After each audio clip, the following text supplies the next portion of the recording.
Hello, everybody, and welcome back to the TripleJump podcast. It's a video game podcast. My name is Ben. My name is Peter. And my name is Ashton. Good morning. Hello. Good morning. How are we doing? Good. I'm very well. How are you? Yeah, all right. It's been a pretty full-on week, hasn't it? Lots of It's been busy. running around, literally Yeah. shooting, lots of exciting stuff that we'll get to in a moment. But hopefully, today, it being Thursday, the recording day, will be a nice chill day. It's famously Thursdays our are least famously, busy, yeah. our least busy day of the week. Well, like with you were the saying, two Ashton. podcasts and the live stream and everything else. As you said on your stream yesterday, Ashton, Wednesday has also now become a busy day for some Yes. reason. I mean, Yeah. it's because it's the only day that Ben and I are both in and neither of us are streaming. Yes. I think it's the only day, So we got apart a from full third. run. Well, yeah. Apart from when Ashton then Yeah. streams in the afternoon. So no one cares if I'm streaming. No. Nah. I have to just power through. You do, and you know what? But the point you do being- a great job. But we have to go home early is the point Yeah. to, when we're streaming. Oh, I so mean, we you have don't even have to. fewer hours in the day. Yeah, Don't but have we'd, to, do you? but we'd rather. So. Yeah. And we're the bosses. Yeah. So that that's just how it is, isn't it? We've been doing this for too many Unfortunately. years Cool. to stay for a whole day on stream day. But the point is, we've been working on some exciting stuff. We have. And we're really excited to share it with you. So without much further Adieu. That's it. Yeah, adieu. adieu? Yeah, okay. Ashton Matthews, would you like to talk about this week's sponsor for the podcast? Are there any Dead Island 2 the Spider very quickly, just before we get started? I don't see any in the room They've today. all left the toilet now as well. They've all gone. They've all gone out into the They've world. all gone Fred. into the office. Beautiful. Yeah. Would you like to talk about the sponsor? Yes, please. I'll tell you about it. This week, we are sponsored by SMTJ Live. It is a live stream that we are doing on the 2nd of September at 11 a.m. BST. It will On be YouTube. 2 hours of happy fun times and lots of exciting things that we have pre-recorded and also lots of live stuff. There'll be a gunging, there'll be art, there'll be rules boss, there'll be main menu, there'll be other things that we just don't want to tell you about yet because it's too exciting. So make sure you're there. And if you want to get involved, why not go to triplej.mup/SMTJ to find out how you can get involved in the show. Yeah. Absolutely. It's really exciting. We've been building to this for a while. We've been wanting to do something like this for a while. It's basically all of that personality-driven stuff that you love from the channel that we've either had to phase out or slowly move over to Patreon, but all in one go in Yeah. a spectacular 2-hour live stream. As Ashton said, someone's going to get gunged. There's a mixture of pre-recorded and live stuff, and that's the stuff we've been doing this week is the pre-recorded stuff. So we hope to see as many of you there as possible, and Patreon involvement is so important to It this. really is, yeah, to justify us doing it, frankly. And also, as you sort of alluded to, Ashton, there will be maybe a special announcement or two as well at some Maybe point. perhaps possibly. So it is worth tuning in for that alone, Yeah. but also for the rest of it. And I know that it's like 3 a.m. in America. Yeah. But hey, Come on. what a better way to start your day at 3 a.m. than join with us. 2 hours of us running around. We wanted my it head to be a chicken. Saturday morning show because that's something that we kind of allude to and have done over the years. But we managed to keep it within Saturday morning in British time because it's 11 a.m. It's only barely in the morning. Yes. So we moved it as late as we could to make it more bearable. So for Australians, Americans. You one's have for you you. have no excuses. No, you have this to be one this there. one is for you. Yeah. You have to be there, all of you Can I Australians. tell you a secret? Yeah.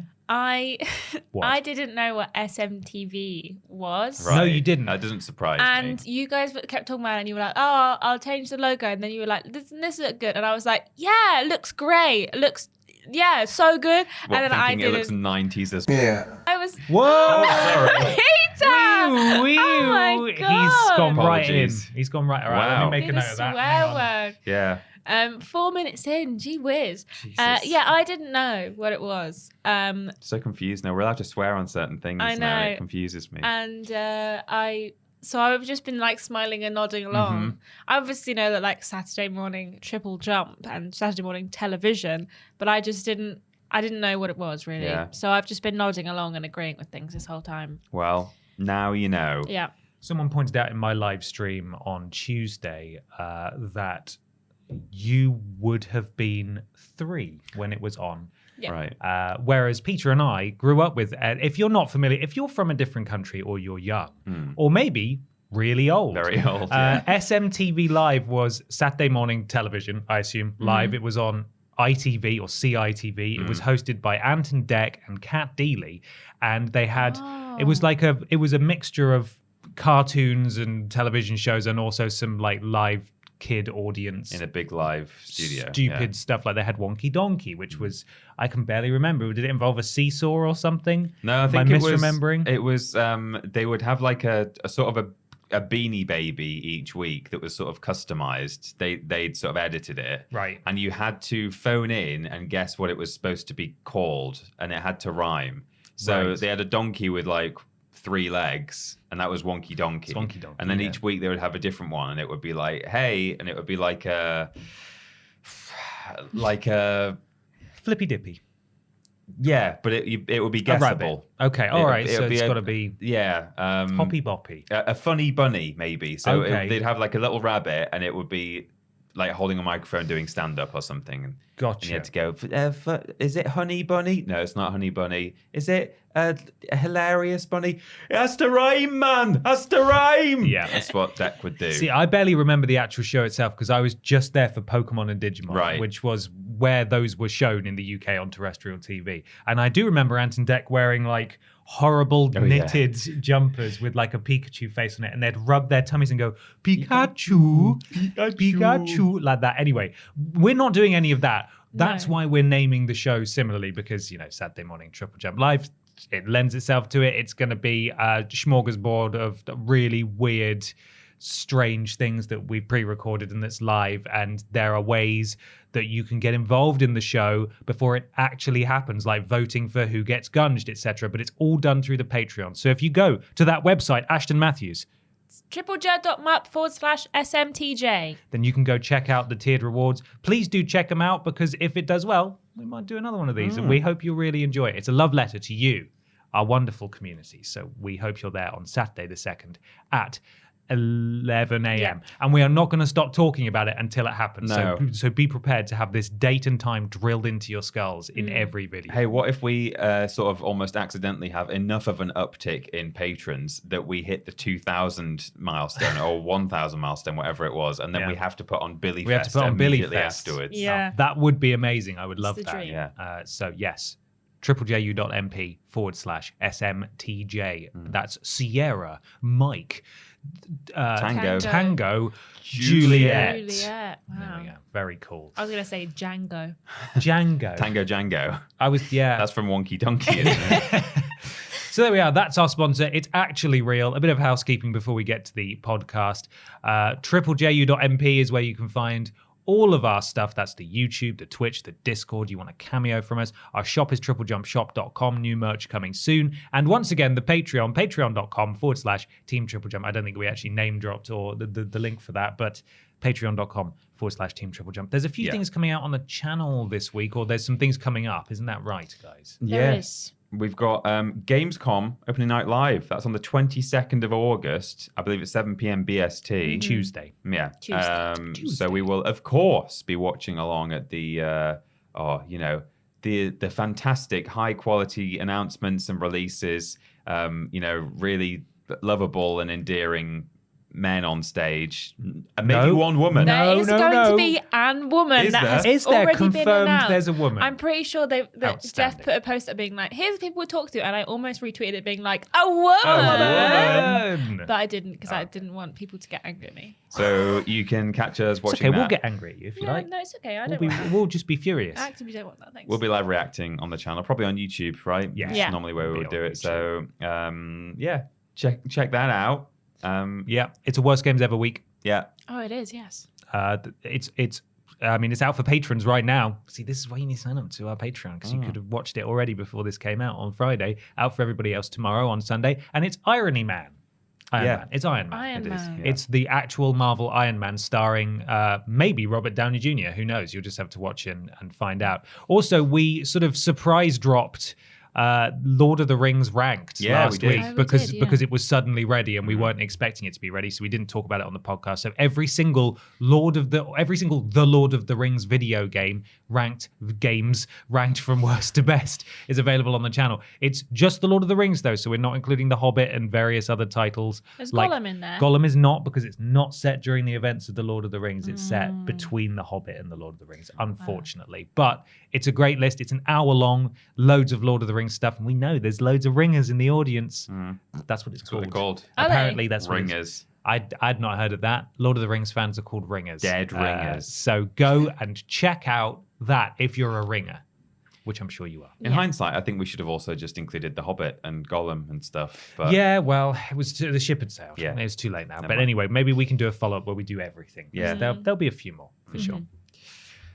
should we do some questions then? I think we should. that were sent in by you. We've got a question here from Hannah O'Neill, who says, "Hi Bap, with Xbox announcing a strike-based system to crack down on gamers' behaviors and seeming to make it a less toxic environment and to keep track of community guidelines that are not being adhered to, do you think that it's something that should be universally rolled out and a cross-company agreement from all parties, including Sony and Nintendo, or do you think that each company will come up with similar rules? Love ya, Hannah." Love you, Hannah. Love you, Thanks, Hannah.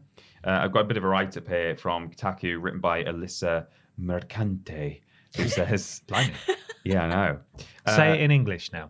Alyssa Mercant, There we go. who says, "Enforcement." This is from middle of the article. "Enforcements will now include strikes based on the severity of players' actions." That's a quote from Xbox. And Microsoft likens it to getting strikes on your driver's license, which in countries like the US can eventually result in the suspension of your license. This is a quote again. "For example, a player that has received 2 strikes will be suspended from the platform for 1 day, whereas a player that receives 4 strikes will be suspended for 7 days," the post detailed. Players have a limit of 8 strikes. Once they reach that number, they'll be kicked off Xbox's social features, including messaging, party chat, and multiplayer, for 1 year from the enforcement date. Strikes remain on players' records for 6 months, and I can't help but wonder if Microsoft will eventually introduce its own version of a defensive driving course to help players knock a few strikes off their accounts. Hey, why not be a dick? Yeah, here's Just how a little to thought. not be a dick. Yeah. So there we go. That's what's happening. I mean, I think this is a good thing, essentially, because video game communities can be toxic as hell. Yes. And, They awful can. places. So it's definitely a good idea. If this had happened, I don't know, maybe 5 years ago, maybe a bit longer, 10 years ago, certainly, I would have said, how's that going to be enforced though? Like, you can report someone and say like, oh, they did this and they said that, but they could just as easily say, well, I didn't know, and it's just like a dispute, his word against his or hers. However, nowadays we have the beauty of being able to very easily capture footage of things that are happening. So it's probably going to be a lot easier to back up your claims that someone was being a dick than it was, less than a decade ago. Certainly in the earlier days of Xbox Live, for example. So that's a good thing. It's like enforceable. It's clearly outlined, and I quite like that it's very kind of graded.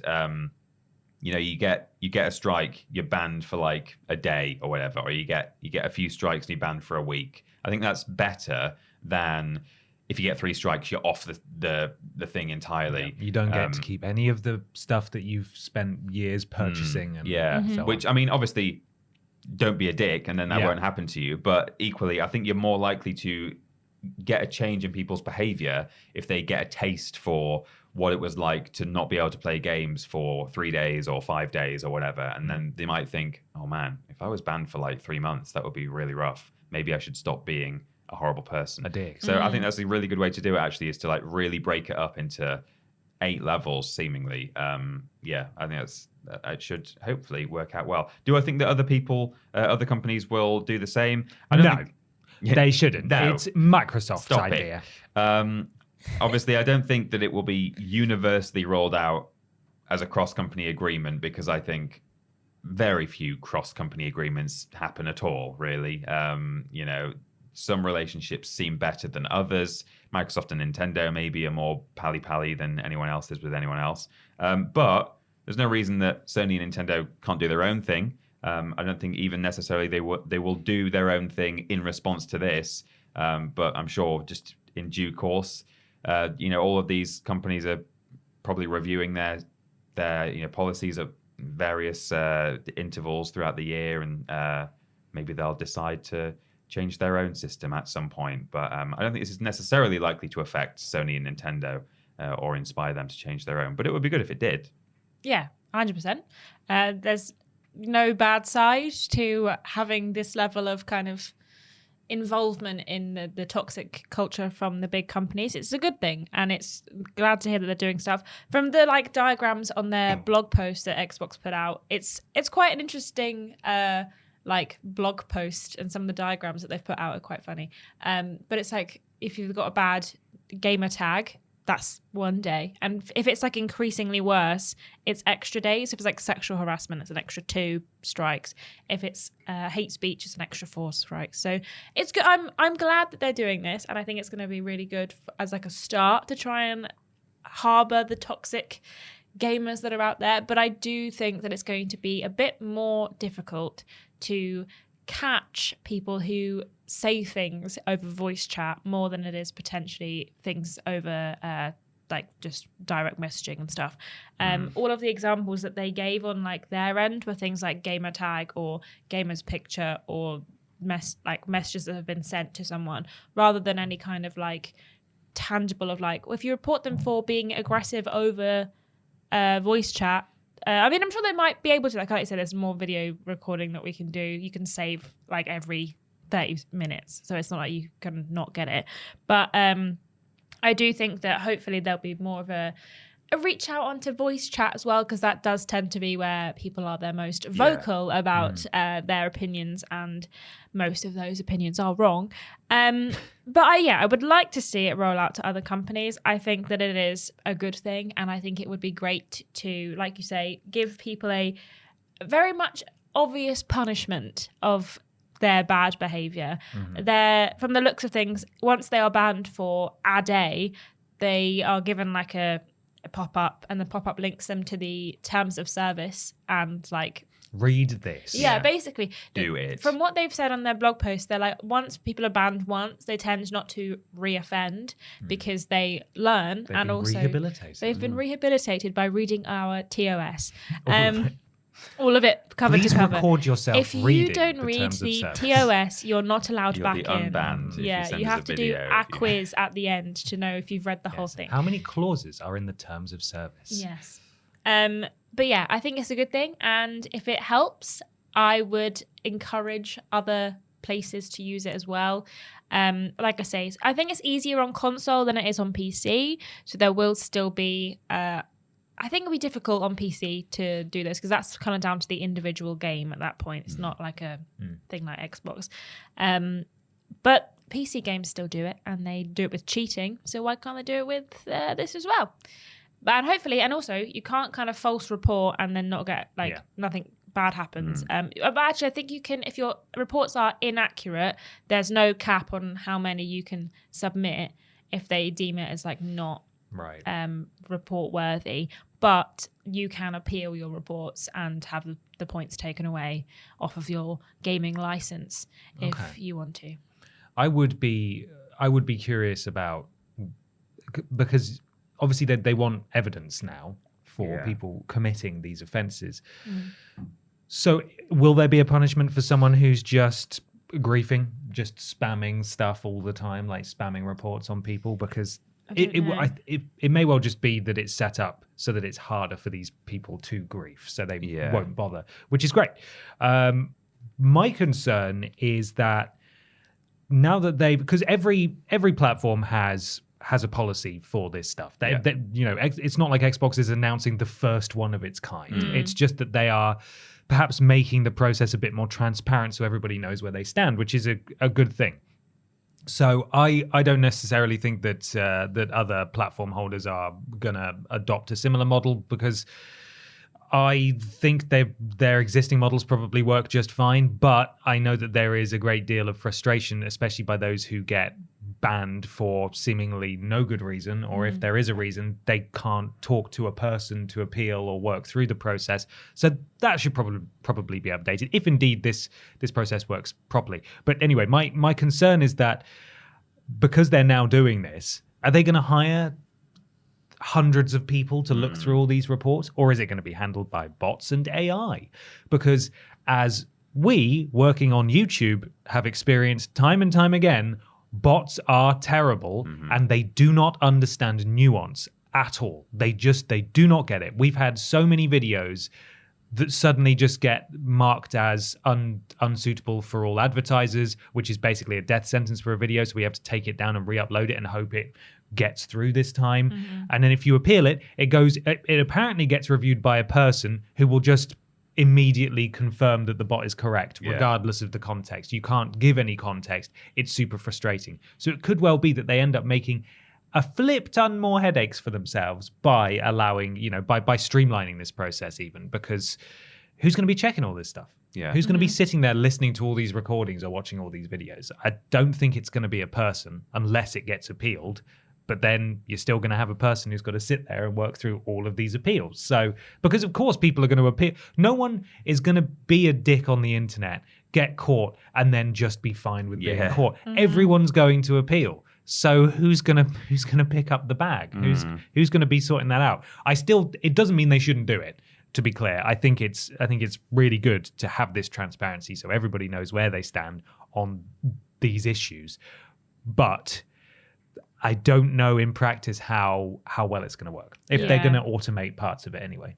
For a long time, I couldn't have my name in my PlayStation user account. I was going to use the same handle I use everywhere, which is that Peter Austin. And I don't know if somewhere in there's a combination of letters that maybe in a different language means something offensive or something, but it just wouldn't allow it for. It might have even said for profanity. And then eventually I could have it. I don't know what it was, what changed, but it just shows that, there's no room for nuance. I follow Star Wars Explained on various platforms, and they made a Threads account, and their Instagram was banned temporarily because Star Wars Explained has sex in it. Oh, for God's sake. Eventually it was brought back, but this is the kind of thing you're dealing with, something can get picked up and a robot will go, yes, you're right, human who reported this. That is terrible. And actually it's not. The famous one from back in the day was on Xbox Live where someone from Scunthorpe got banned because they listed their home address as Scunthorpe and that has a naughty word in it. And Xbox Live was like, you can't say that. You can't say that. Yeah. And I think people from Fort Gay as well in America were also being banned. And it's like, just robots are stupid. The robots are stupid. You can't trust the robots to do this stuff. No. Yeah. So hopefully it all works out. But this is good news. It is good news. Yeah. It is. It's time, everybody, to do something that we have never done before on this show. It's brand new, a segment that we're just starting out. Hopefully you guys like it. It's called What We Playin'.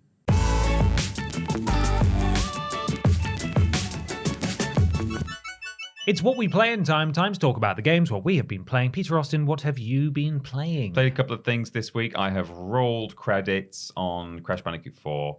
And I've had a really nice time with that, as I've said, past couple of weeks. But I only picked it up as kind of a filler thing. I wanted to play something that I just know. And I suppose I had a bit of an itch just to play a bit of Crash Bandicoot. But no, I didn't expect to play the full thing. And I did. And I really had a great time with it. So that was a nice little thing to do.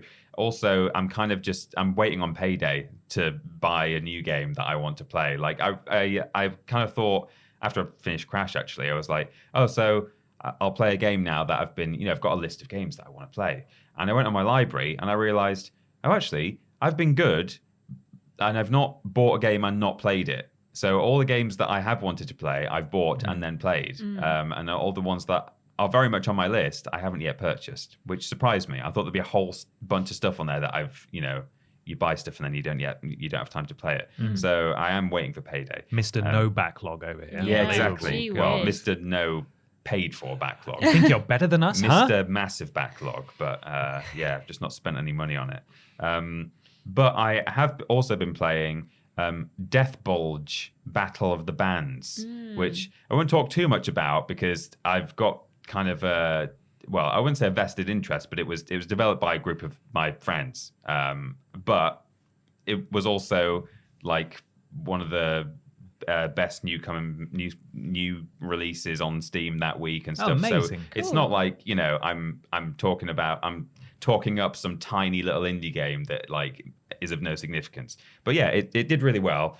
And I bought it and streamed it for one session. I'm probably not going to carry on streaming it, but I've carried on playing it in my own time. I'm having a really good time. It's not my kind of thing at all. You know, it's not the kind of thing I would pick up necessarily. But because it's it's like an RPG, turn-based combat. It's almost like it's a bit Final Fantasy VII-ish, as that's the kind of game that comes to mind. And it's about bands, is it? Yeah, is it a bit like Brutal Legend? It's more like I guess it's a bit, yeah, it's like Brutal Legend in that sense of like you're using music as your attacks and stuff. But yeah, it's more of an RPG style where you know, it's kind of top down and you're walking around and then it's turn-based battles. But yeah, it's a lot of fun. It's based on a kind of a silly, surreal world that comes from a webcomic. So originally the webcomic was about this band specifically, and then more and more characters kind of spun off from it. And now it's not so much about the band or the music. It's just these sort of one-off silly things that are happening in this strange place. So yeah, I've had a really, really good time. If you want to find out more about that, we streamed it. I'm not going to do a review corner on it because I think that really would be taking it too far with Play My Friend's game. But yeah, they've done well with that, and I've been enjoying playing it. And I've been surprised. Like I knew I was going to give it a go. I was like, I'll play your game. But I didn't necessarily think I would thoroughly enjoy it the way that I have done because of the genre. It's not really for me at all. And maybe I should play more like go outside your comfort combat. zone. Yeah. Play more RPGs and stuff. So yeah, that's mostly what I've been playing, really. Nice. Check out on the VODs channel. Yes, on the VODs channel. Ashton, what have you been playing? I've been playing two things that I played last week. I played Pikmin 4 again. I'm literally so close to like 100% finishing that game. But right at the end of the game, there's this like cave that you have to go in. It's got like 20 levels. And the other caves you've been in throughout the game have had like max 8 levels at any point. And this basically is like every single boss you fought in the game so far. And there's one level where there's this big worm that will just crush and kill all your Pikmin. That's awful. Not the big Someone worm. needs to stop it. Yeah. And normally when you fought the big worm, there's been like a little gap either side where you can avoid the big worm. But this time, because it's the final bit, the big worm is just in the room, and there's like 2 like wind things you can jump over it. And my Pikmin, they're not fast enough to come with me and get over the thing. So the amount of Pikmin that have died is it's not good. But luckily you can rewind time and like start the level again. But I got to that point and I tried it about 4 or 5 times. Then I got annoyed. I turned it off on Sunday and I've not played it since. So hopefully I'll do that this weekend and I'll get past that big worm that's torturing me and finish the game completely. But I have been enjoying it. The kind of post-game stuff is like way longer than I thought it was going to be. I thought there was like one area and that was it. And then suddenly there's now a second area that I'm also doing as well. But I've done pretty much everything apart from this last cave. So hopefully I should be able to finish that this week. Amazing. And then I also played some more Spiritfarer, which I'm thoroughly enjoying. It made me cry this week. There's a little hedgehog old woman that... Yeah. That was just a combination of things. Hedgehog, old woman. All of the spirits, I think, were people, but now they're in this realm and they start off as like little cloaked beings and then they turn into an animal. Right. So like a deer or a frog or a hedgehog. Woman. And she's a hedgehog old woman. She's got a little hat on. She's very cute. Like Mrs. Tiggy Winkle. Yeah, basically. And she started to like get confused and be like, "Oh, will you take me to the bow of the ship?" And you have to like help her along to the like front of the ship. And then at nighttime you have to like bring her back to her house. And then she started like not recognizing me and getting confused. So I had to put a hat on to pretend to be her daughter to like get her back in. Oh no! And then when like they're ready to go, you take them to a thing called the Everdor, and then they pass on to like their spirit. You know, I don't know what happens to them. And then she was like talking to me, and I was just there, and I was like, oh my God, I don't want her to go. I was like, I hope she's all right. And she kept being Poor like, lady. oh wait, you're not Alice, are you? And I was like, You're a flipping I liar. was like, I'm not Alice, I'm so sorry. But she's, that fully made me well up, and I thought, I'm gonna have to turn the game off for a bit. I can't handle this. You right now. fed too many spirits. Yeah. So that's what I've played this week, and I'm really enjoying Spiritfarer. I think it's a great little game. Sounds lovely and traumatic. Yeah. Yeah, I'm so Troubling. sad. So sad. I have played a couple of things this week as well. Mm-hmm. I've played a flipping load of Diablo 4. It's been a Diablo 4. It was a Diablo 4 weekend where I just sat there glassy-eyed, just listening to television while running around hitting things just for hours. It was beautiful. It was fantastic.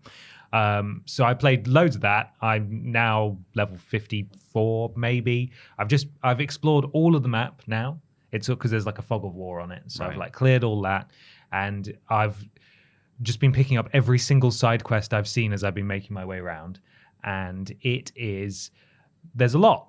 There's a lot of side quests because I can't pick up any more. I've maxed out the amount of side quests I have, so I have to finish what I've got, and then I can come back for seconds and try and find those other ones. But I've got my horse now, which is very exciting because I can go really fast on it, which helps me get around nice and quick. And eventually I will finish the story, but not yet because I think doing that's side so stuff. interesting because whenever you talk about playing a game like this, I know. you never do side quests. You I always know. say, didn't do a single side quest, just speed run it to the end Just of the mainline game. the thing. I think it's because it's so comfortable. Because I know how the game works now. As I've said every single week that I've been playing this game, I do not have to apply any thought. Whereas if it's a game that has a narrative because I don't care about the narrative in this at all. There's a main story and there will be credits at the end and a final boss, but I don't really care. Whereas if it's like a Horizon that has a story that I'm actually interested in, I don't really want to delay. Yeah. I want to see that through.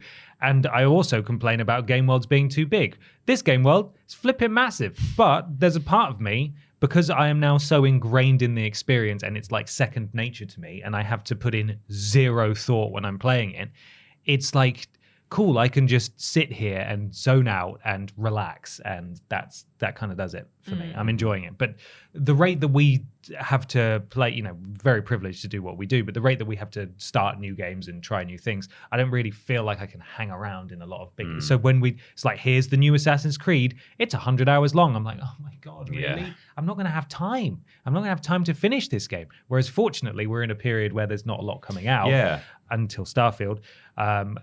So I'm sort of able to relish not doing much but Diablo. So that's fun. Are you going to give Armored Core a go when Nope. it comes out next week? No, I don't care. Like, people can get excited about Armored Core because it's flipping From Software. What about Yeah. the Rubicon? What The about Rubicon. Look, listen. Right, I'm going to get on the soapbox now. There's Okay. never been a good Armored Core game, okay? Get your head out of your robot Whoa, whoa, asses, whoa. because just because it's current day From Software making it doesn't mean it's suddenly going to be an incredible game. It's still going to be about giant robots, and you're going to have to like change all the parts up, and it's going to be slow and clunky. I don't actually know if it's going to be like that at all. The point is, I'm not excited for it at all. I thought the same thing yesterday. Just because it's got From Software as a developer. They developed the old ones as well, and I know they're a different studio now than they used to be, but you're not going to get Soulsborne Gundam. You're not going to get that. It's going to be a slow, boring ass. If you like robot games and mech games, then sure, I bet you'll have a great time. But the mainstream appeal for this one, I think people need to set their expectations. All right, you need to set them, because I'm not interested at all. Anyone talk about it, but whenever I put a community post up being like, what are you excited for in August?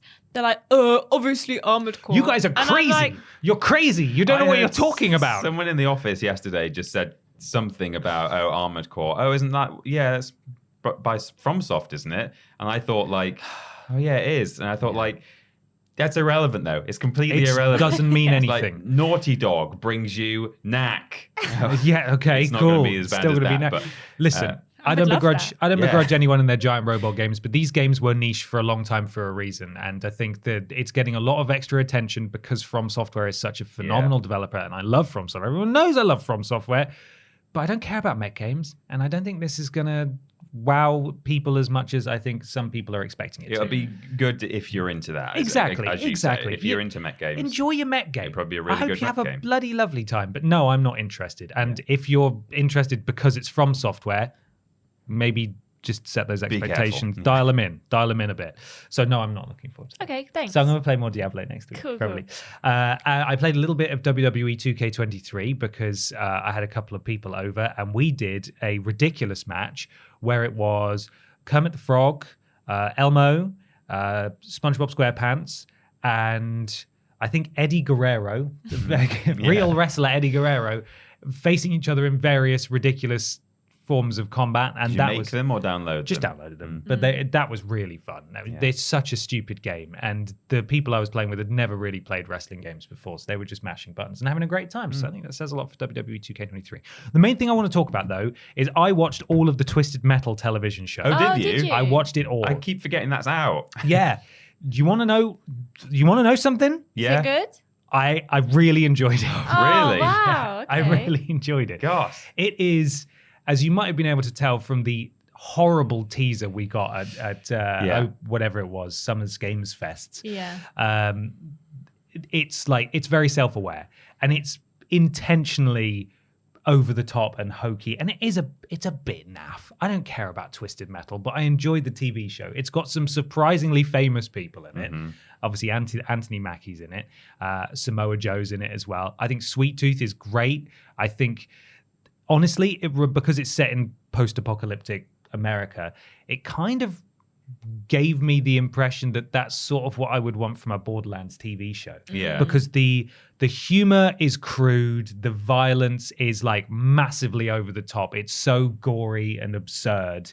And I was very surprised by how much I actually kind of enjoyed as it went on. Like the first few episodes, I was like, this is rubbish, but like I'm having a nice time watching Is it. there much driving in it? Because ironically, all there's- the promotional material I've seen, I don't think I've seen anyone in a car at any point. There is a lot of driving in it, but there's not a huge amount of vehicular combat until like maybe the last episode. All right. It's all about the world and the characters, which is maybe why I enjoy it so much. Because if it was just about, okay, time to have a death race in a car park every single episode, I wouldn't be too interested. But it builds up its world quite nicely, and it deals with the absurd world it's established, just like without batting an eyelid, that you sort of buy into it. Like, oh yeah, sure, okay, there are like death cults running around all over the place and stringing people upside down, and there is a cult of astronaut people who left a note on this man wrapped in tinfoil that says, please don't touch him, he's ascended to the moon. Like, yeah, sure, that's just what happens in this world. I was very surprised by Twisted Metal, and if you're that way inclined, I would recommend you give it a go, because it's what I liked quite about enjoyable. Mad Max Fury Road actually is all the Mad Max stuff really, but like the kind of the weird tribal aspect of post-apocalyptic, like people doing stuff like that, like ascending to the moon or whatever. I think that's interesting that there's a bunch of crazy people in the post-apocalypse. So yeah. It was good. I recommend it. Some people will probably hate it, but I imagine those people probably don't like Borderlands either for similar reasons, where it's just that kind of silly. But there we are. That's everything. I've talked for far, far too long. My apologies. Well, shall I do question 2 then? Yeah. It's from Rock Reese. Hey, Bap. Following the release of Baldur's Gate 3 and it's apparently being one of the most definitive RPG experiences in video games, the thing that's really caught my attention has been the industry's reaction to this, with some of the biggest devs coming out to implore gamers to temper expectations for the scope of game ever existing again. Sorry. Some seem like good points, but an uncomfortable amount of devs have been almost excusing the fact they can't or don't want to try to make a game like this, citing the infrastructure of the industry as their reasoning. My question to you all is, do you think the games industry should learn and step up from Baldur's Gate 3, or like many devs, do you write it off as an anomaly that will not happen again? Question mark. Thank you, Rock Reese. Thank you, Rock Reese. Thank you. It seems like slightly defeatist in a sense. Like the fact that it has been done, I don't see why. I can understand developers maybe saying, don't think that this is like the first of what is going to become completely normal mainstream gaming all the time. That's a perfectly reasonable thing to say. But like, It's been kind of weird seeing what some developers have been saying about this. Have you seen, like, I can't think of a specific example to, you know, dob someone in. But... It's like when Elden Ring came out and people were like, well, actually, it's actually not that good. Which I think is like that's the weird bit of it. Like the tempering expectations thing is one thing, but when they're like, well, actually, if you were educated like I am as being a game developer, you realize it is actually not that good. Yeah, and some from like reasonably well-known studios as well. It's not just like some like upstart indie developer coming out and saying, actually, if you knew about development, you would know XYZ. Like there've been some relatively high-profile people, or at least high-profile companies, members of their staff saying that it's not feasible. Even kind of like actually being not aggressive, but putting down Baldur's Gate 3 and the team, saying that it's almost irresponsible that they have done this, and kind of like how dare they? Yeah, exactly. You can't set the bar that high. It's ridiculous to say that. Like, as I say, it's totally fair enough to temper people's expectations and say, look, don't get too excited thinking that this is the future of gaming and that all games are going to be like this, but don't like have a go at someone for having made a very successful game with a huge scope and, you know, the ability to do all kinds of crazy things. And, you know, I think, although I've not played Baldur's Gate 3 yet, and I don't know if I will, I may or may not, I think it sounds really fun. The fact that you can solve problems and do ridiculous things to get around stuff, very much in a tabletop D&D fashion. I think that's what they've emulated really well. I saw a screenshot the other day where someone had stacked 47 crates on top of each other and were using it to like climb up a cliff or something, you know, and it's just stupid that you can do that. But that's not something that developers should be publicly kind of admonishing almost. I mean, those are the extreme examples. It's not something that's happened a lot, but it has happened in a few places. Yeah, it's fair to temper expectations, but don't be down on this game for having done a good job. So like people are covering their own asses like ahead of time, and I don't necessarily think that these devs are to blame. I think that they're just aware of like the people that they work for and what they will see. Well, Baldur's Gate did that, let's do that too, that worked really well. You know, let's just you can just put that in our game, can't you? It's kind of, I think, also what they're trying to temper, and like this is a game that's done some really cool things, but we can't do that. It's not going to work. Saying it to the superiors rather than to the consumer. Exactly. But I do also think that maybe I feel like every year a game comes along where it's like, this is going to real step things up. This is like the next step in gaming.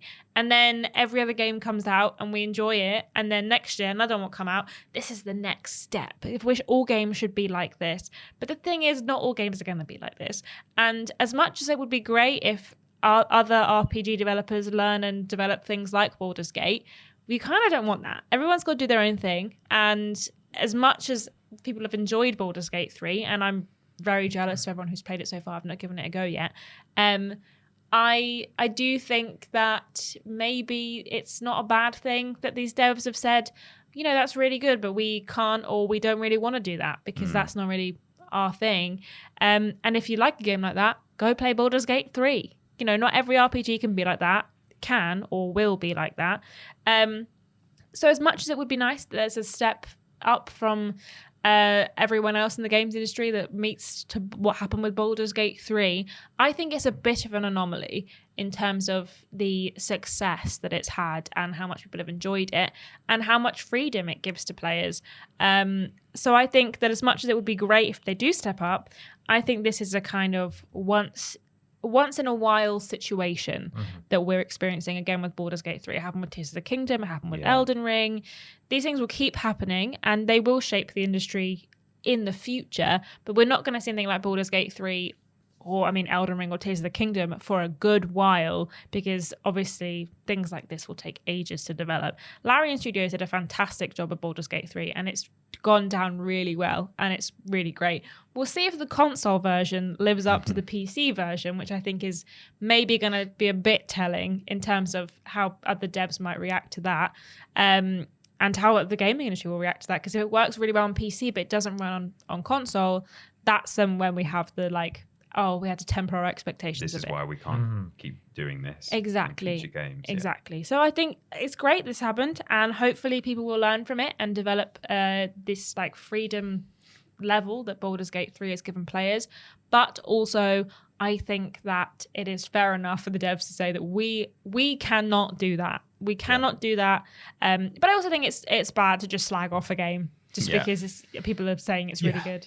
Because that's what people are. That's what the general gaming audience are clinging to. It's the most vocal people, the one who are essentially just slinging mud at it for no good reason. It would be very easy just to say, well, why don't you just make better games then in response to this? But realistically, these developers, publishers, they're in very different situations. They've got different budgets. They're making very different genres of games that, because D&D does let you do pretty much anything. Yeah. And this is a D&D game. So it follows that would be how Baldur's Gate 3 is. And they've done a phenomenal job of making that the case. But not every genre, not every developer, not every studio is going to be able to do that for a variety of factors outside of the fact that Baldur's Gate 3 is just... It's lightning in a bottle almost. However, I don't think that you would want to draw attention to the fact that you can't make something like that beyond just why don't you not be loud and rude to this game that everyone loves? Why would you want to draw attention to the fact that you can't make this? Why wouldn't you just sit there and applaud Larian Studios for everything that they've done and everything they've accomplished with Baldur's Gate 3 and just kind of let them have this moment that they have earned? It's just not necessary, because it is exactly like the Elden Ring thing, where developers were saying, well, I mean, if we had a flipping map that vague in Assassin's Creed, we'd get hanged, drawn, and quartered. It's like, you didn't have to say that. It doesn't mean that you're not correct, but it does make you look bad. And I don't know why you wouldn't. It makes you look jealous, and it does make you look jealous. It makes you look petty. Petty, yeah. It's unnecessary, and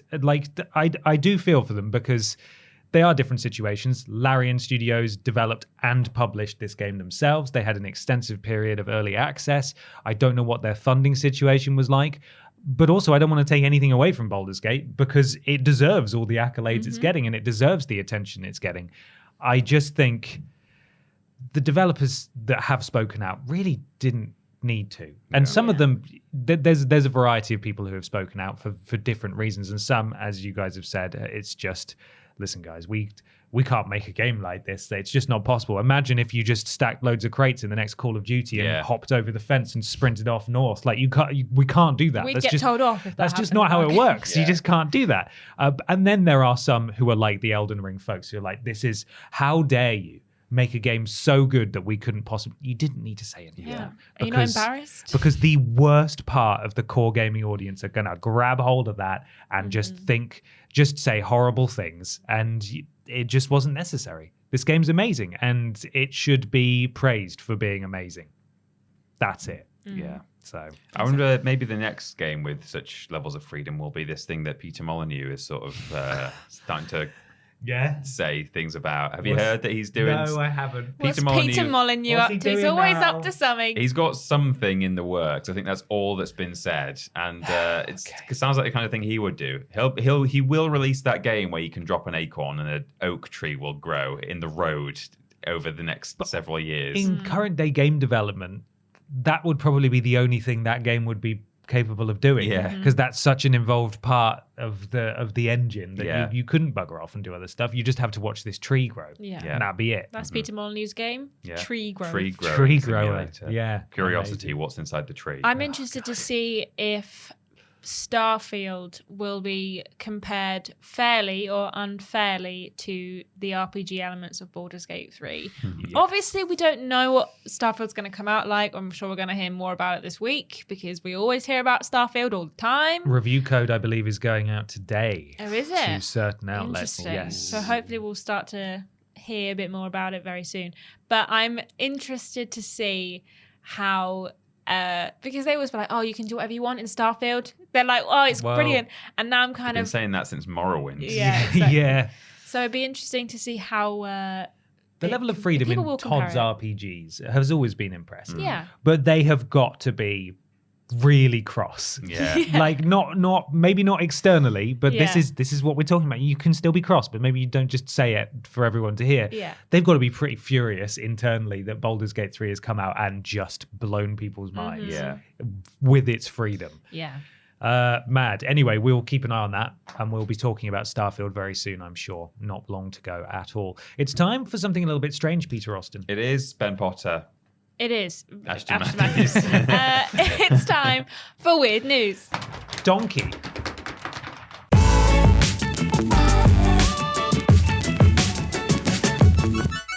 It's weird news time for some weird video game news. If you would like to submit weird video game news to us, you can do on the relevant social media post that goes up on Twitter and Facebook on a Tuesday. However, if you'd like to guarantee a shout out at this point in the podcast, you need to go to patreon.com/Team TripleJump and support us at a certain tier. Become a podcast producer just like Duo Goliath. Nicole Hansen. Duncan Wilson. Katie Garrett or Jared? Eric Siu. Did we hear from Eric? Yeah, he said we did it right. Hey! Melody L. Bonnet. Nexus Polaris. Gabrielle Philipping. And Blake Thomas. Thank you, Thank you, podcast producers. producers. Thank you, Producers. podcast producers. You just like jump scared me with that. Like, See you. Sorry, Eric. It's a bit rude. Because we'll see you later, right? Yeah. Yes. And by the way, these guys, these podcast producers are probably at a tier already where they can access some of the rewards or some of the incentives. They're at the tier where they can access all of them. All of the rewards and incentives for SMTJ Live. Including calling Rules Boss. Leaving a voicemail for Rules Boss. There's voting who has to wear a walrus onesie for the entire live stream, the live portions of it anyway. They get to vote in the gunging. They get to submit a photo of their face or podcast or business or YouTube channel or whatever the hell they want that will go onto our shill wall. Yes. That will be a mosaic of generous flesh that will sort of scroll behind us on the green screen. Get your logo in front of some people. Yes, the Walrus clan. Yeah. So they've got access to all of that. Patreon.com/Team TripleJump or triplej.com/SMTJ to find out more about how you can get involved. Peter, Yep. you got weird news? I've got some weird news that was sent to us by Lloyd Williams Lloyd? on Facebook. Facebook says that Lloyd is a top fan. Yes, Wow. Lloyd. Thanks, Lloyd. Yes, Lloyd. This is according to Kotaku.com, and it's written by Ashley Barden, who says, I mean, this isn't even news really, but I thought it's a good write-up. Okay. Overwatch 2 Steam reviews are predictably brutal. Say porn is the best part. Subheading, Blizzard's first-person shooter is having a tragic Steam launch. Oh dear. So Blizzard added first-person shooter Overwatch 2 to Steam on August the 10th alongside its stacked Invasion chapter, and the game is already getting review bombed to the lowest circles of hell. The contentious but relatively still tremendously popular shooter Okay. was previously only available to download for PC on Blizzard's proprietary online shop, Battle.net, which does not allow users to leave public comments. The game's unwilted Steam page, then, which went up nearly a decade after the original Overwatch came out in 2016, is getting nearly dirtied a by decade. years' worth of unsaid rancor. Overwatch It's 2... not nearly a decade. No, it's not. No, it's not really, is it? 7 years. 7 years is Yeah. not nearly a decade. That's Come on That's now. about 2/3 of a decade. Yeah. Indeed. Overwatch 2 has, as of writing, over 42,000 reviews, lending itself to an overwhelmingly negative rating. That's 11% of 42,107 user reviews being positive. Yikes. 11%. The most popular review, with over 25,000 helpful ratings, is a declaration that the people who make Overwatch porn work harder than the people who make Oh my Overwatch. God. That's so funny. The few popular positive reviews also commended Overwatch 2 for its porn. Bad game, good porn, says one well-liked comment. Bueno porno, says another. Say that in English now, please. Good porn, says another for the bilingual crowd. Okay, yeah, high-def cartoon porn is cool. Whatever. What's wrong with the actual game, says the writer of this article on Kotaku.com. Nothing immediate is wrong with the game. Devoted players just really miss what they feel Overwatch used to be. A good shooter that didn't constantly beg for your money with a battle pass. it sort of continues. But that was the porn bit. I've Bueno heard porno. Boingo Poingo. Yes. I've heard an alternative take on at least on why there are why there is such a high, bloody hell, help me, why there are so many bad reviews. Yeah. It's because, you remember when we were talking about how Blizzard and China, a company within China, fell out? And it was because there was a miscommunication or a mistranslation of something, and now you can't play Blizzard games in China. Well, this is the first opportunity, apparently, that Chinese players of Overwatch have had to vocalize their frustration at the situation. Right. So it's essentially been review bombed, in addition to people just being generally annoyed by the state of Overwatch 2. Bueno porno. But is it to play? I mean, devil's advocate. Yeah. Very much the devil we're dealing with Sure, here. But is it Activision Blizzard's fault that? I mean, I know they had the falling out, but it's not their fault that China then said it's not their fault. Chinese people but can't this play. is the first avenue that Chinese players have been able to say, "I'm really cross. Pay attention to us, Blizzard," and that's why they've influxed with. I don't know if they with can be negative completely reviews. angry at their government and be fine with it. So I guess Blizzard. Hey, there's a lot of anger going around. Yeah. Yeah, they can't review bomb the Chinese government. No, exactly. Bueno porno. Bueno porno. Ashton. I have some news submitted by David Lever. Comes from Games Radar by Dustin Bailey. Hamilton has an official Roblox game, and I'm just about ready to throw away my shot. It's a reference to the musical. Right. Say, don't waste a shot. Yes, Slam you that collect shot. characters like James Madison and sing at redcoats until they explode into coins. Hamilton Simulator is a Roblox game officially licensed from the hit musical, which sees you collecting the founding fathers with the best DPS ratings in order to have them sing at redcoats until they explode into coins. Yes, I'm just as confused as you are. As with any Roblox game, you can go out and try it for yourself for free, but unless you're a Roblox diehard, I'm going to bet the 29-second trailer below is all you'll need to see. Yeah. Did you say this is official? Yeah, it was licensed by the Amazing. musical with company that's all round good and doesn't exploit children, Roblox. Roblox doesn't exploit children. No, what are you talking about? No. Did you say Roblox exploits children? Not No, Roblox. not Roblox. doesn't exploit children. They You're don't thinking of get something children else. to make their games and then I've never seen pay a them child with- exploited by Roblox before. No. The child It's 'cause they try and exploiting keep it secret. game. Yeah. Just seeing the idea of the musical boiled down to a game that includes collecting a legendary Angelica Schuyler with a 1.20k DPS rating is a moment I may that mean? never recover from. Damn it, what does what mean? The 1.2. Okay. 1.20k damage per second rating. Is that the letter O or a 0? Oh, Is it 0. 1.20 Sorry. thousand? 120? 100, 120. 1.2 No, 1,002. thousand. How much? 1.2k is 1,200. How much? But what does that mean? But there's an extra In- zero there, so how is that 120,000? I'm going to need to see a scale. Like, I don't know what 120,000 DPS means in Roblox compared to, say, a guess it gun. means DPS or a two, gun. Yeah, what is it? No. Hamilton Simulator was created by Super League, a creative service agency that specializes in building Roblox games on metaverse platforms like Roblox, or building games on metaverse platforms like Roblox for brands and IPs like Hamilton. In short, it's a marketing exercise, but admittedly, one that's weird enough for me to be writing about it right now. So I suppose that demands some sort of congratulations. The quote from Hamilton creator Lin-Manuel Miranda: this partnership highlights the creativity and limitless fun made possible by artistic collaborations across mediums, which Hamilton creator says in the most press release quote I've ever heard in a press release. I can't wait to see how people will shape their adventures, forge new connections, and experience Hamilton in an entirely new and interactive way. God, with was that written by an Roblox. AI? It does feel like it. Personally, I'm just trying to picture the 9-year-old who gets way into historically themed musical theatre as a result of playing a Roblox game. It's not like Hamilton struggles with selling tickets. You basically can't get Hamilton tickets unless they're like 2 years out. So I don't know why they've done this. It's so weird. It's so random. And of all the places that you could have decided to put your musical on, Roblox, admittedly, very popular with children, but I don't Why know is it if a popular with 9 children, Ashton? Roblox? Yeah, why is it popular with children? I think it's all the exploiting. There's exploiting children in Roblox? I don't know if you guys know this, I've but never big heard of time. Big style exploiting. It's popular with Put it on Fortnite. At least some people who play Fortnite can actually afford to buy tickets.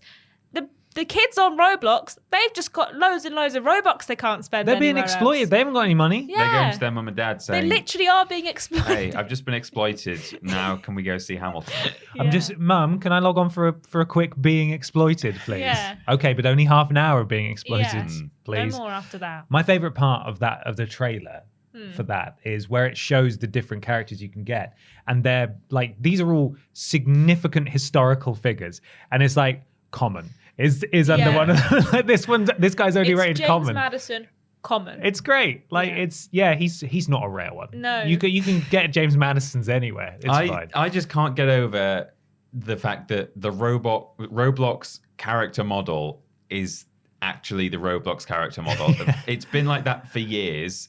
That's how it's meant to be, and it looks like a placeholder, and it always has done. Why are they so thick? They look like that Kanye thing. Yeah. You know, when he had that massive outfit on, whatever it Just was. rectangles. Yeah. Yeah. So weird. It is weird. Roblox, eh? Whew. Good stuff.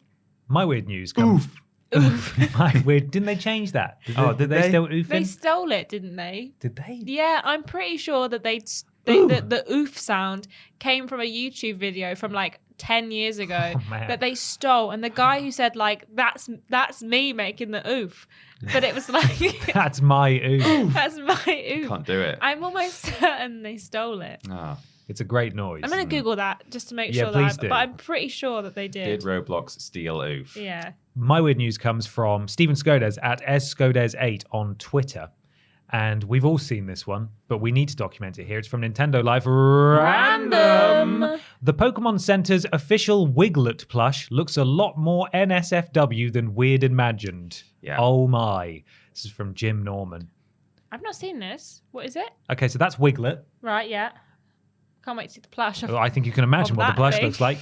We remember our elation when Pokemon Scarlet and Violet's weird little worm guy, Wiglet, was first revealed in a trailer all of his own. This water type was cute and harmless, and you would be forgiven for thinking that he might one day make for an adorable plush. But thinking about this prospect for more than 30 seconds, you'd surely see how that could be a bad idea, right? Apparently not. Yes, a plush of the Garden Eelmon is now available from the Pokemon Center, and the results are ... just as interesting as you might expect. You see, Wiglet is a creature without arms or legs, whose thin white body extends from a small mound of earth beneath it. If you haven't caught up on how some fans are seeing something else when looking at the official images for this new cuddly toy, then allow us to demonstrate. We wish we were joking, but that one on the left is a real photo from the official Pokemon Center website. It's 10 1/4 inches tall and 4 3/4 inches wide, and its bendable body lets you create custom poses. It's rigid. There it is. Mm-hmm. Oh my god. It's a willy. Yeah, Someone's it's a willy. That's a someone's willy. gonna have sex with that. Yeah. There's loads of reactions from Twitter that have been embedded now. Pokemon 10 Center 1/4 inches tall. really made a decision with their choice of pose for the Wiglet plush. It just looks like a sex toy, and that's available now if you would like to buy it. If you can take 10 1/4 inches, that is. You might If wanna- not, be careful. I don't know if the Diglett plush is still available. Yeah. But, Doug Trio, I'll take. So the oof sound yeah. was made by someone called Tommy Talirico, and I recognise he that name. first discovered Roblox use of the effect originally made for the FPS Messiah, released in 2000. Oh. He came to an agreement with Roblox where anyone building a Roblox, and then they've crossed out the word game and written experience, would have to pay $1 or 100 Robux to be able to use the sound in their creation. He also agreed to develop other sounds for Roblox. Something happened in the arrangement, either it expired or there has been a disagreement. We've contacted Roblox for any more information, but they've removed the sound entirely. So either they were like, no, so we're not gonna pay you, No or oofs. Hang on. Yeah. perfect. It's a good ooh. It's a good noise. It's a good It noise. does good. Guys, it's time for the big discussion. Oh.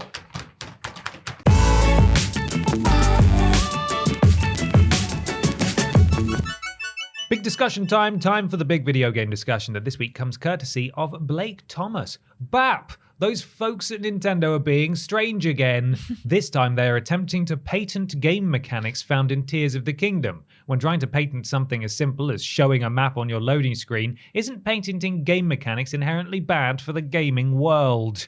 Thank you, Blake. Thank you, Blake. Got a bit of a write-up here from Kotaku and Kenneth Shepard. Nintendo is registering several new patents for The Legend of Zelda Tears of the Kingdom that are extremely broad, to the point where they seem unreasonable for other developers to be beholden to. Automaton, a gaming website that focuses on Japanese games like Zelda, has a roundup of the 32 patents Nintendo put forth. Some of them are specific to Link's latest adventure, including things like Riju's lightning ability, which lets the player target enemies with a bow and bring down a lightning strike wherever the arrow lands. The weirder ones are related to baseline game design and coding that applies to plenty of other video games on the market. One of the hopeful patents relates to the physics of a character riding on top of a moving vehicle and reacting dynamically to it in a realistic manner. The distinction, according to Automaton's translation of Japanese site Hatena blog users Nyao2K's post on the matter, bloody hell, is down to how Tears of the Kingdom codes these interactions. Link and the object he rides on move together at the same speed, rather than Link being technically stationary on top of a moving object, as is common in the physics of other games. The two are functionally the same, but given that plenty of video games displayed characters who can walk around on top of moving vehicles, it's highly unlikely that this kind of approach hasn't been utilized before. On top of trying to patent the tech, Nintendo seeks to patent the loading screen that shows up when the player is fast traveling across Hyrule. This specifically refers to the screen that shows the map transition from the player's starting point to their destination. Sure, that's pretty specific and not something every game utilizes, but it's still such a general concept that it feels almost petty to patent it when it's hardly an iconic draw of Tears of the Kingdom. There we are. They have to do that because the Switch takes so long to load it, so that's why they have to show that. Right. I don't know. I'm just but now they're trying to patent probably, it. yeah. I don't suppose you spoke to the community, did you? I did. And the general consensus was either slagging off Nintendo or basically saying that some people said, well, Nintendo basically invented games, so they could do whatever they That's want. true, they invented games. So a couple of people were basically just saying, well, maybe this will help avoid Tears of the Kingdom, like, you know, remakes or rip-offs in the future. And a couple of people were basically saying that it's wrong and it's going to hamper games in the future. A couple of comparisons to Warner Bros. Patenting the Nemesis system. So there was a couple of like comparisons, but in general, it's why are they doing this? That's stupid. Is kind of the vibe. So Peter, what do you think? I agree that it's kind of stupid. I don't like mechanic patenting. I think obviously protect your sort of IP in general, get all your trademarks for, you know, you don't want someone to perhaps make a video game about a surrogate father and his daughter moving through the post-apocalyptic wasteland, for instance. No, you don't want to copy The Last Hope. No, Dead don't Zone do that. Survive. Yeah, Son of War of Zeus. War of Zeus, son of child. Yeah, but I think actually patenting mechanics is problematic. I wouldn't mind so much if patents that were put in place were at least for stuff that is consistently being reused, perhaps even in other games owned by that company who owns the patent. So, for example, Nintendo might put map loading screens in other games, and at least then you're getting something out of it, and those mechanics are being enjoyed by gamers in multiple games across various years.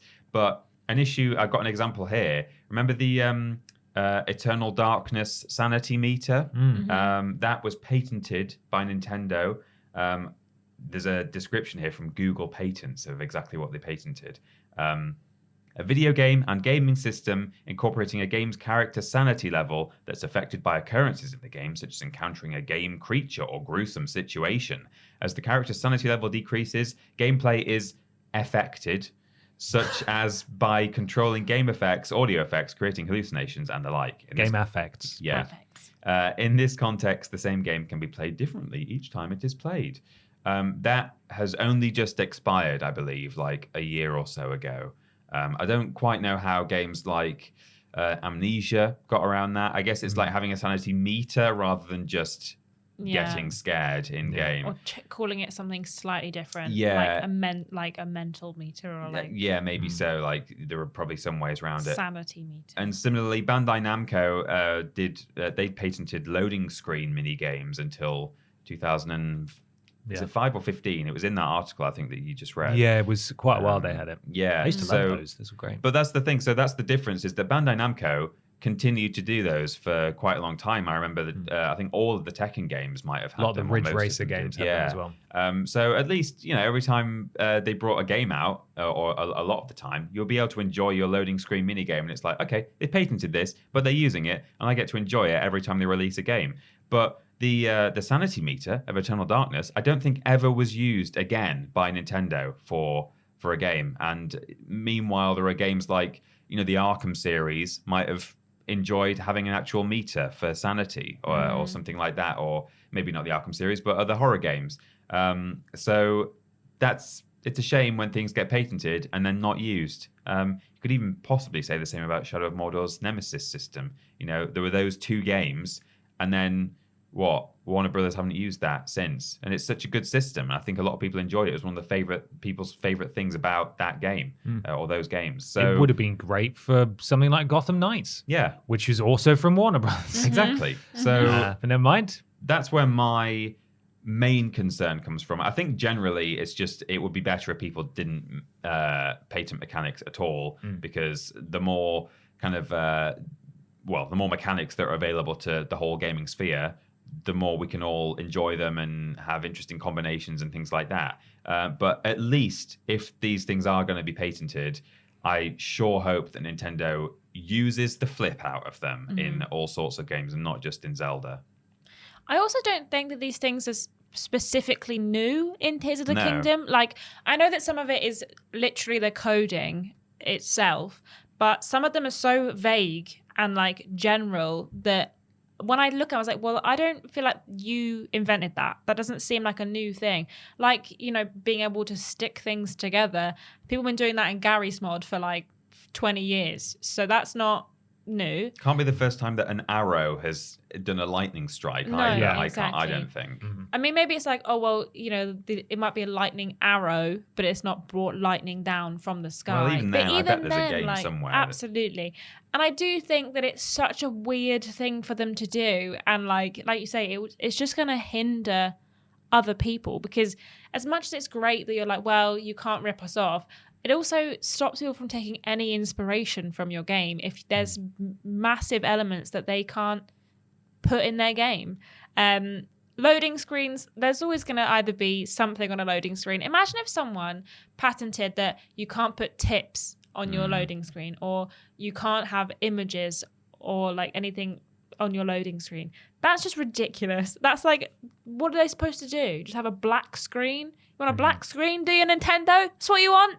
You're going to take everything away from us? Huh? Yeah. What's We're next? patenting loading. Yeah, you can't. No more main menus. You can't use the word loading in your game. I do think it's absolutely ridiculous to patent some of this stuff. And like you say, protect your IPs, protect what you've got, brilliant. But I just don't feel like in an industry like video games, you have the right to patent a mechanic. Consoles are different. You have the right to patent, the way a console is made and, that framework. But you do not, I think, have a right in such a creative sphere like gaming to patent mechanics. Can't do it in movies. That's what I was going to say. It's like writing a movie about like a bear and being like, we've patented all movies about bears. You can have bear no in more your bear movie. movies. Or slow motion shots. Yeah, exactly. Yeah. Or like lens field of flare. view. Yeah, exactly. It's because it's a creative medium. Everyone's doing their own thing. And yeah, there's always that, what's the word that you say? Where it's Clap. like, no. You both think of something at the same time. Oh, parallel invention. Yeah. That's going to happen all the time. Yeah. And if you're saying that something can't happen because you did it first, which I, again, don't think you did, then you're just stopping an entire section of people being able to do anything about that, which is so rubbish. And I don't know if these patents have been approved, and I'm hoping no, they haven't. Unfortunately not. I'm hoping that most of them will be denied, but like I say, maybe Nintendo did actually invent gaming, so maybe it's their right to do that.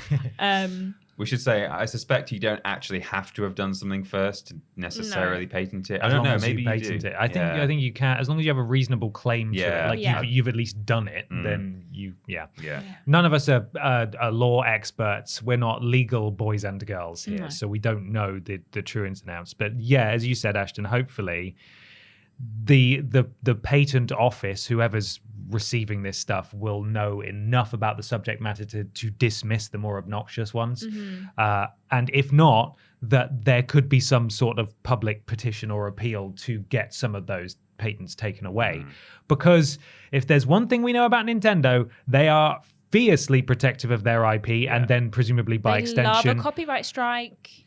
their patents. So yeah, like they're a very litigious company, and this could be extremely dangerous, and it's obviously of concern to developers and publishers because Nintendo are giants in the industry and they can throw their weight around more with regard to this sort of stuff, and they can and have and will go after people that they identify as. It's almost like the bot identification stuff we were talking about from earlier. Like they won't discriminate, they won't be able to distinguish, they won't pay attention to nuance. If you use it, they will come after you. Didn't they copyright their own stuff? Yeah, they've taken down videos on their own channels before because they rely so heavily on that system. It's absurd, and this could be extremely damaging. It's not gone through yet. And hopefully it never will. We hear about, and we've spoken about patents before, like that are either completely weird or quite insidious. Sony's done a few where people are like, hang on, you want to try and monetize gaming? How? And then we've never heard again about whether that was a successful patent, but almost certainly a lot of this stuff is patented and then never used because it's an idea that they've generated internally. They want to hold on to it. That makes sense. But it isn't a game mechanic in the same way that these are game mechanics. It's not a good look. Again, as we talk about very often, we're the core of the core audience here. We're not the general gaming consumers. Most people who buy and play Nintendo games will never hear about this, never care about this.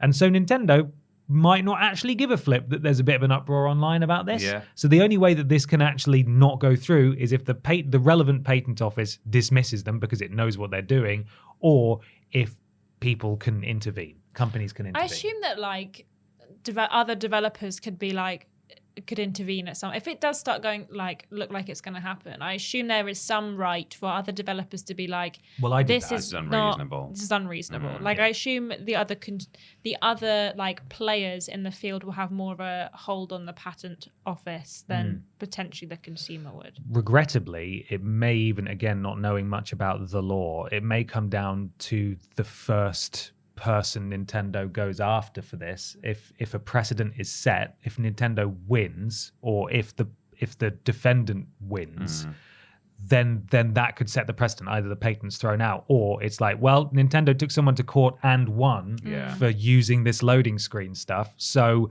now legally nobody can touch it, and nobody will want to touch it for the headache.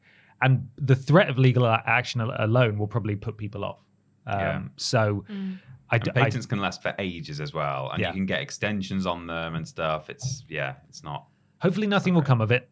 They may successfully patent it and then never go after anyone. It might just be due, process for them to just do this, and then they never act on it. But we know what Nintendo are like. We do know what Nintendo are like. And there's a good chance that they might do some pretty bad stuff with it. So hopefully nothing comes of it. If you are a law boy or girl, are you a law boy? Please let us know in the comments what you think about the situation, because from a law standpoint, perspective, we would love to know. Because, like Ben says, we're not law boys and girls. We don't know nothing about that. So it would be great to know if what we're talking is not out of our ass. Maybe we should patent mechanics that we hate so that no one else can use them. Yeah, good idea. I'm going to patent having loads of map markers on your map. Yeah, having more than 6. Yeah, I'm patenting cards. We're coming for you. Cards, card system, love that. Yeah. Well, let us know what you think of everything we've talked about today in the comments below, and make sure you come and check us out live on YouTube on Saturday morning. That's the 11 a.m. on the 2nd of September for SMTJ Live. TripleJU.MP/SMTJ. Just a couple of things to talk about before we go. Peter Austin. Yes, we are on YouTube and Twitch, as I'm sure you know. YouTube.com and Twitch.tv/Team TripleJump. We stream mainly on Twitch, but occasionally, such as Gamescom Opening Night Live, on YouTube. And of course, YouTube is where we put all of our videos out. And if you've got Amazon Prime, you're already paying for a Twitch sub. Did you know that? So go on your Amazon and use that on us. Won't cost you anything extra, and you get all the normal benefits of being subscribed. Twitter, Instagram, Facebook, and TikTok /Team TripleJump for all our content we put on our socials, and patreon.com /Team TripleJump if you fancy supporting your faves on Patreon. So many good rewards there, and more are coming. It's going to be a pretty unbeatable system soon. So, we said we're going to be shuffling up soon. So make sure you get ahead of the curve, and also, have your voice heard. Shape SMTJ Live now. Go to the website to find out more. TripleJU.MP is that website. You can find links to everything there, everything that we do. And why not leave a 5-star review on your platform of choice? It has something to do with Al Gore's rhythms, we think, but it definitely helps us out. And if you can't afford to give us dollary dues, maybe do that instead, because that's free and it will take you no time at all, and we'd really appreciate it. Thank you so much for listening, everybody. Just enough time to hear the sponsor again, Ashton, which is SMTJ Live, taking place on the 2nd of September at 11 a.m. Go to triplej.muck/SMTJ to find out how you can get involved. It's going to be bloody brilliant, all right? All right. See you later, everybody. Bye.